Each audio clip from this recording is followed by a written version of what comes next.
Makalangit na Panginoon, salamat sa pagguhit ng mag-asawang ito ng magkasama sa pag-ibig at para sa mapangahas na pangako na ginawa nila sa bawat isa, at sa gayon ay itinaas namin sila sa iyo at ipanalangin ang iyong pagpapala sa kanilang pakikipag-ugnay at buhay sa hinaharap na magkasama. Gabayan ang kanilang mga pagpipilian at plano sa mga araw na nasa unahan. Palakasin at itaguyod ang mga ito ng magkasama. Silang gumawa ng mga kaayusan para sa araw ng kanilang kasal. Bigyan sila ng karunungan at pag-unawa sa pangako na ipinangako nila sa bawat isa. At naway makahanap sila ng malaking kagalakan at malalim na kasiyahan sa kanilang pagmamahal sa bawat isa. Nawa ang iyong pag-ibig at kapayapaan ay mapagpapabagsak sa kanila at sa iyong banal na espiritu ay mamuno at gabayan sila. Ito ang hinihiling natin sa pangalan ni Jesus. Amen.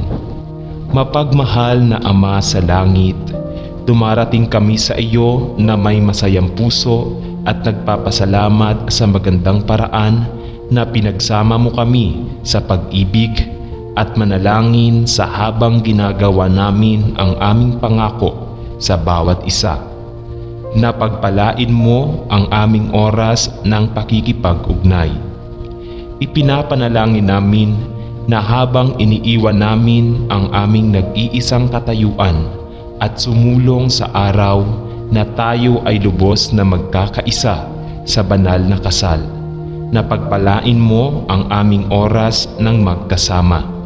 At ito ay magiging isang panahon kung saan mas malapit tayo sa tapat na pag-ibig sa isa't isa at sa iyo din. Ibigay na maaari tayong maging matapat sa ating pangako sa bawat isa at matutong magmahal ng isa't isa na may makadiyos na karunungan at bukas na katotohanan. Punan ang aming mga puso ng biyaya, kabutihan, kahinahunan at kabaitan sa bawat isa. At maiwasan ang anumang mga hangal na paninibugho, hindi kinakailangang pagpapanggap o walang batayan na kawalan ng tiwala para sa isa pa.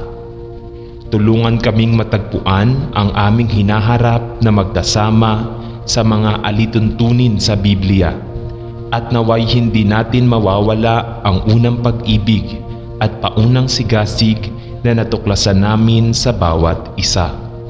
Naway lumago tayo sa biyaya at sa isang kaalaman ng ating Panginoon at tagapagligtas na magkasama. Sa kaninong pangalan ay ating ipinagdarasal. Amen.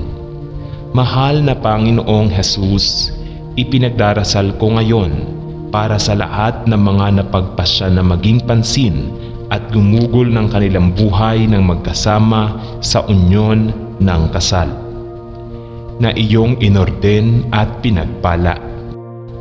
Panginoon, ipinagdarasal ko na tulungan mo ang lahat ng mga mag-asawa na makilala ang kabanalan ng mga pangako na ginawa nila sa bawat isa at bigyan sila ng biyaya upang talikuran ang lahat ng iba at kumapit lamang sa bawat isa hanggat nabubuhay sila tulad ng iyong inorden.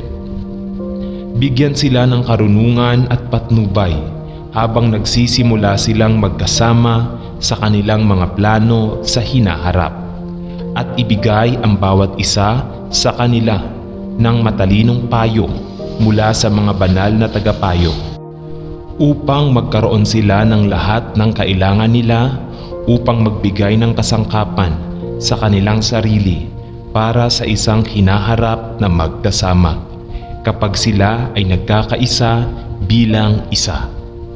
Panginoon, sa isang mundo kung saan ang kabanalan ng pag-aasawa ay naging hindi popular, ipinagdarasal ko na mabago mo ang isang mas malalim na pag-unawa at paggalang sa totoong kahulugan ng pag-aasawa. Sa lahat ng mga mag-asawa, dalhin ang bawat isa sa isang mas malalim na pag-unawa na ang pag-ibig ni Kristo para sa simbahan ay isang magandang larawan ng kung ano ang dapat na pag-aasawa para sa bawat mag-asawang Kristiyano. Sa panahong ito, ang pakikipag-ugnay, ipinagdarasal ko na ihanda mo ang bawat isa para sa matinding pagbabago at mga hamon na dadalhin ng kanilang kasal.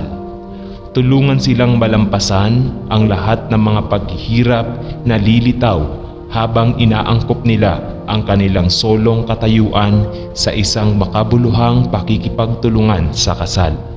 Naway lumago silang magkasama sa pag-ibig sa bawat isa at sa iyo araw-araw. Sa pangalan ni Jesus, Amen.